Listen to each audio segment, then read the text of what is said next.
ኢየሩሳሌም የዋቅር ጅራ ልጅ ለአማራ ማሰቡ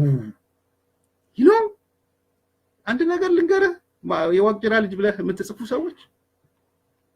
አንደኛ እኔም የጻፍኩት እዚህም የተወያየ ነው አንተ ስላልቻልክ ማሰቢያህ ከዶሮ መቀመጫ በታች ስለሆነ ማሰቢያ ጭንቅላት ሁለተኛ አንተ የትኛው ሞራል ነው የአማራ ህዝብ $200,000 ሰርቀህ ሚዲያ አቋቁማለሁ ብለ የጠፋ ሌባ የትኛውን የአማራ ጥቅም ስታስጠብቅ ነው አንተ የዋቅ ጅራ ልጅ አዎ ኮራለሁ በዋቅ ጅራ ልጅነቴ በነገራችን በጣም ነው ምኮረው የቸርነትም ልጅ ነኝ ደግሞ ያርበኛ በሱም ኮራለሁ እንዳንተ ጉልጥምትና አጥንት የቆጠርኩ $200,000 አርሰበስም አዎ አንተ ሐሳብ የለህም የአማራ ብልጽግና ሙርከኛ ነህ አንተና አንተን እያልኩ ነው ያለው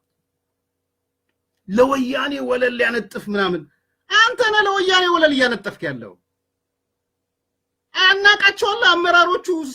ቀደም እንኳን በቢሊዮን የሚቆጠር ገንዘብ አረን ሊሸሹ ሻንጣቸውን የነበረው እነሱ ይቆዩ እኮ ያልክ ነው ያልከው ካንተ በላይ ለወያኔ ንጣፍ ያበጃላል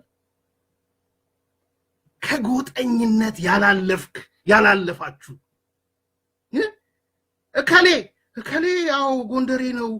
አብሮ ግን ከኔ ጋር መሸለም የለበትም ምንም እንኳን ታዋቂ አክቲቪስት አርቲስት ቢሆንም አማራ አይልም ኢትዮጵያ ነው የሚለው እርስ በራስ እዛው አንተ ባንተ እንደዚህ አይነት ጎጠኝነት የለኝም እኔ